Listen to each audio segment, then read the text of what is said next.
எல்லாருக்கும் வணக்கம்.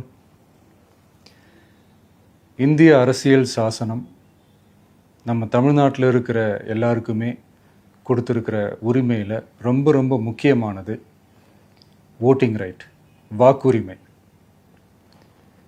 ஒரு மனுஷன் உயிரோடு இருக்கான்றதுக்கு அடையாளமாக இருக்கிறதுல அவனோட ஓட்டுரிமை ரொம்ப முக்கியம். அதனால தான் voting is not only our right but also our life.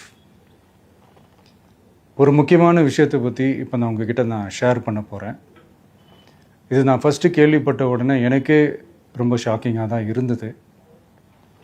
இப்போ நான் பேசிகிட்டு இருக்கிற இந்த நேரத்தில் தமிழ்நாட்டில் இருக்கிற நம்ம யாருக்குமே ஓட்டு போடுற உரிமையே இல்லைன்னு சொன்னால் நம்புவீங்களா? நான் நீங்கள் உட்பட யாருக்குமே அது இல்லை. நான் பயமுறுத்துறேன்னு நினைக்காதீங்க, அதுதான் நிஜமும் கூட. கொஞ்சம் ஏமாந்தால் நம்மளை மாதிரியே இன்னும் லட்சக்கணக்கான பேருக்கும் இதே நிலைமை தான். ஓட்டு போடுற அந்த உரிமையே இல்லாத மாதிரி ஒரு நிலைமை வந்தாலும் வரலாம். இதுக்கு மெயின் ரீசன் அந்த எஸ்ஐஆர், ஸ்பெஷல் இன்டென்சிவ் ரிவிஷன், சிறப்பு தீவிர திருத்தம். இப்போது இந்த எஸ்ஐஆர் நம்ம தமிழ்நாட்டில் எப்படி ஒர்க் ஆக போகுது? கடந்த ஜனவரி மாதம் எடுத்த அந்த கணக்கெடுப்பில் 6,36,00,000 வாக்காளர்கள் நம்ம தமிழ்நாட்டில் இருக்கிறாங்க. ஆனால் அவங்க யாருக்குமே இந்த ஓட்டு போடுற உரிமையே இல்லை. அந்த பிஎல்ஓன்னு சொல்லுவாங்க, பூத் லெவல் ஆஃபீஸர்ஸ், வாக்குச்சாவடி நிலை அலுவலர். அவங்க தான் வீடு வீடாக போய் அந்த ஃபார்மை கொடுப்பாங்க. அதை நம்ம ஃபில்அப் பண்ணி கொடுக்கணும். அதை தேர்தல் ஆணையம் அதை எடுத்துகிட்டு போய் அதை ஸ்க்ரூட்டினைஸ் பண்ணி அது எல்லாமே கரெக்டாக இருக்கான்னு செக் பண்ணி பார்த்ததுக்கப்புறம் அந்த வாக்காளர் பட்டியலை வெளியிடுவாங்க. அந்த வாக்காளர் பட்டியலில் நம்ம பேர் இருக்கணும், அப்போ தான் நம்மளால் ஓட்டு போட முடியும். அந்த புது பட்டியல் வர்ற வரைக்கும் நம்ம வாக்காளர்களான்றது அது உறுதியே செய்ய முடியாது. இன்கேஸ் அந்த புது பட்டியலில் நம்ம பேர் இல்லைன்னா அது ஒரு தனி ப்ராசஸ், அது ஒரு தனி ஃபார்ம், அது ஒரு தனி கிளைம்ன்ற மாதிரி அது ஒரு வேறு வேலை. ஸோ இந்த மாதிரி நிறைய சிரமங்கள் குழப்பங்கள் இருக்கிறதுனால மக்களுக்கு இது மேலே ஒரு கன்ஃபியூஷன் ஒன்று இருக்குது. இது என்ன வெரிஃபிகேஷனா இல்லை ஒரு மறைமுக ரீரெஜிஸ்ட்ரேஷனா இல்லை இது ஒரு நியூ ரெஜிஸ்ட்ரேஷன் மாதிரியே தானா அப்படின்ற மாதிரி நிறைய கன்ஃபியூஷன் இருக்குது. அவங்க செய்ய வேண்டியதெல்லாம் ஒன்று தான். இந்த மாதிரி வீடு வீடாக போய் அந்த என்யூமரேஷன் ஃபார்ம் நம்ம ஃபில்அப் பண்ணி கொடுக்கும்போது அதுக்கான அக்னாலேஜ்மெண்ட்டை அந்த பிஎல்ஓ அந்த ஆஃபீஸர்கிட்ட இருந்து நீங்கள் வாங்கிக்கணும். அது ரொம்ப ரொம்ப முக்கியம். இது நான் சொல்கிறது வாக்காளர் பட்டியலில் ஆல்ரெடி உங்கள் பேர் இருக்கிறவங்களுக்கு நான் சொல்கிறேன். இப்போ புது வாக்காளர்கள், ஃபஸ்ட் டைம் ஓட்டர்ஸ், அவங்களுக்கு ஃபார்ம் 6ன்னு ஒன்று இருக்குது. அதை நீங்கள் ஃபில்அப் பண்ணி நீங்கள் உங்கள் ஏரியாவில் இருக்கிற சம்மந்தப்பட்ட அந்த உங்கள் அலுவலகத்தில் நீங்கள் டைரெக்டாகவும் சப்மிட் பண்ணலாம், இல்லை நீங்கள் ஆன்லைன்லேயும் சப்மிட் பண்ணலாம். அப்படி ஆன்லைனில் நீங்கள் சப்மிட் பண்ணிங்கன்னா அதுக்கான ஸ்க்ரீன்ஷாட்டை எடுத்து வச்சுக்கோங்க. ஃபோனில் மெசேஜ் வரும், அதை சேவ் பண்ணி வச்சுக்கோங்க.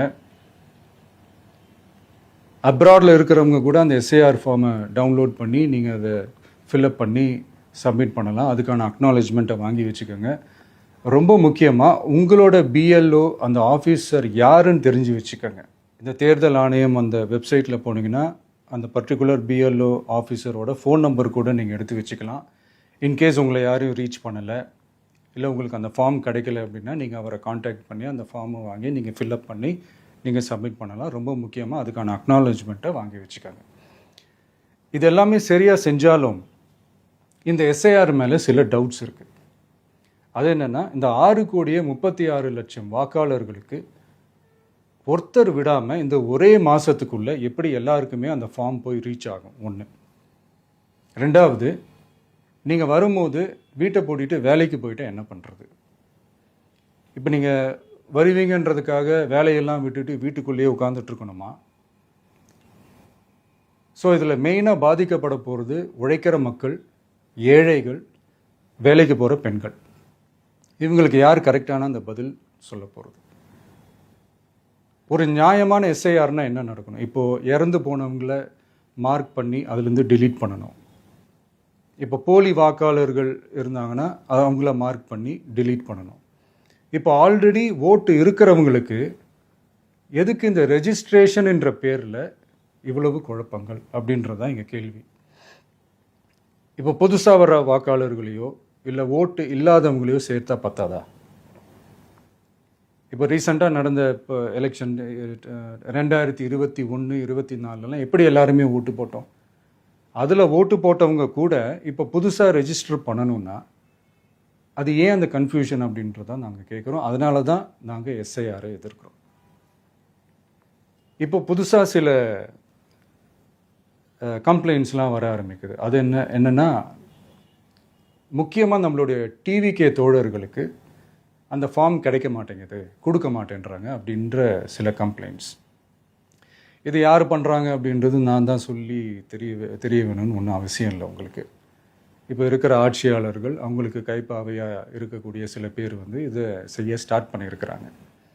அதனால் மைடியர் வர்ச்சுவல் வாரியர்ஸ், இதை சாதாரணமாக எடுத்துக்காதீங்க. இது எல்லாருக்குமே அந்த ஃபார்ம் போய் ரீச் ஆகணும். இதில் ரொம்ப உறுதியாக இருங்க. அதையும் மீறி உங்களுக்கு அந்த ஃபார்ம் கிடைக்கலன்னா இருக்கும் ஆன்லைன். தேர்தல் ஆணையம் அந்த வெப்சைட்டில் போய் அந்த ஃபார்மை டவுன்லோட் பண்ணி நீங்கள் ஃபில்அப் பண்ணி சப்மிட் பண்ணலாம். உங்கள் வீட்டில் இருக்கிறவங்களுக்கு நீங்கள் செஞ்சு கொடுங்க, பக்கத்து வீட்டில் இருக்கிறவங்களுக்கு செஞ்சு கொடுங்க, தெரிஞ்சவங்களுக்கு, தெரியாதவங்களுக்கு, பழகினவங்களுக்கு, பழகாதவங்களுக்கு எல்லாருக்குமே நீங்கள் தயவு செஞ்சு கொடுங்க.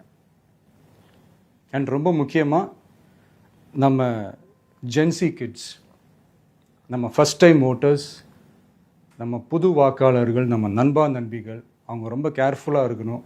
நான் ஆல்ரெடி சொன்ன மாதிரி உங்களுக்கான ஃபார்ம், அந்த ஃபார்ம் நம்பர் 6, அதை கரெக்டான டீட்டெயில்ஸோட கரெக்டான உங்கள் டாக்குமெண்ட்ஸை வச்சு அதை சப்மிட் பண்ணுங்கள். ஏன்னா வரப்போகிற தேர்தலில் நீங்கள் தான், அந்த ஜென்சி வாக்காளர்கள் தான் மிக முக்கியமான ஒரு ஃபோர்ஸ் அப்படின்றது எல்லாருக்குமே தெரிஞ்ச ஒரு விஷயம். அதனால் உங்களை டிஸ்டர்ப் பண்ணுறதுக்கு, உங்கள் பேரை அதில் இன்க்ளூட் பண்ணாமல் செய்கிறதுக்கு என்னென்ன வேலைகள் செய்யணுமோ, என்னென்ன தில்லுமுள்ளு வேலைகள் செய்யணுமோ எல்லாமே அவங்க செய்வாங்க. இது நமக்கு எல்லா திசையிலையும் எல்லா பிரச்சனைகள் கொடுத்துட்டு தானே இருக்கிறாங்க. அது டிஃபால்ட்டாக நடந்துட்டு தான் இருக்கும். அது ஒன்றும் பண்ண முடியாது. ஸோ அந்த மாதிரி ஓட்டு போடுற விஷயத்துலேயும் அவங்க என்ன உத்தரமராக மாறவா போகிறாங்க? நான் சில மீட்டிங்ஸ்லலாம் ரிப்பீட்டடாக ஒரு விஷயம் நான் சொல்கிறேன்ல, 2 பேருக்கு நடுவில் தான் போட்டி அப்படின்ட்டு. அது மேடைக்கு மேடை அவங்க அதை ப்ரூவ் பண்ணிகிட்டு இருக்கிறாங்க. அதனால் தோழர்களே, வரப்போகிற தேர்தலில் நம்ம யாருன்னு காட்டணும், நம்ம பலம் என்னன்னு காட்டணும். அதுக்காக அந்த பலமான, அந்த பவர்ஃபுல்லான ஆயுதத்தை நம்ம கையில் எடுக்கணும். அந்த ஆயுதம் வேறு எதுவுமே இல்லை, ஓட்டு, வாக்கு, ஜனநாயகம். அது இருந்தால் தான் நம்ம அந்த வெற்றியை நோக்கியே நம்மளால் பயணிக்க முடியும். தமிழ்நாடே அந்த வாக்குச்சாவடி முன்னாடி திரண்டு நிற்கணும். அதை பார்த்துட்டு தமிழ்நாடே தமிழக வெற்றி கழகமா இல்லை தமிழக வெற்றி கழகம் தான் தமிழ்நாடா அப்படின்ற மாதிரி இருக்கணும். வீடுன்னு ஒன்று இருந்தால் தான் ஓடு மாற்ற முடியும்னு அறிஞர் அண்ணா அவர்கள் சொல்லியிருக்கிறாங்க. அந்த மாதிரி ஓட்டுன்னு ஒன்று இருந்தால் தான் இந்த நாட்டையே காப்பாற்ற முடியும். அப்புறம் இன்னொரு முக்கியமான விஷயம், அந்த எனிமரேஷன் ஃபார்ம் நீங்கள் ஆன்லைனில் நீங்கள் ஃபில்அப் பண்ணும்போது அதில் ஒரு சில ப்ராப்ளம்ஸ் வர்றதுக்கு வாய்ப்பு இருக்குது. அது உங்களுடைய ஓட்டர் ஐடியில் இருக்கிற உங்கள் பேரும் ஆதார் கார்டில் இருக்கிற பேரும் அந்த ஸ்பெல்லிங், இனிஷியல்ஸ் எல்லாமே ஒரே மாதிரி இருந்தால் தான் அது அக்செப்ட் ஆகும், இல்லைன்னா அக்செப்ட் ஆகாது. அது கொஞ்சம் கேர்ஃபுல்லாக பண்ணுங்கள். அது கொஞ்சம் யூசர் ஃப்ரெண்ட்லியாக இருக்கலாமேன்னு கேட்டதுக்கு அதெல்லாம் முடியாது, அதுக்கெல்லாம் வாய்ப்பு இல்லை, அதுக்கெல்லாம் ஆளுங்க இல்லை, பண்ண முடியாதுன்னு ரிப்ளை பண்ணிட்டாங்க. ஸோ அதனால் மைடியர் டிவிகே தோழர்களே, மைடியர் ஜென்சி படை பலமே, உஷாராக இருங்க, கான்ஃபிடென்ட்டாக இருங்க. நல்லதே நடக்கும். வெற்றி நிச்சயம். மீண்டும் சந்திக்கும் வரை நன்றி, வணக்கம்.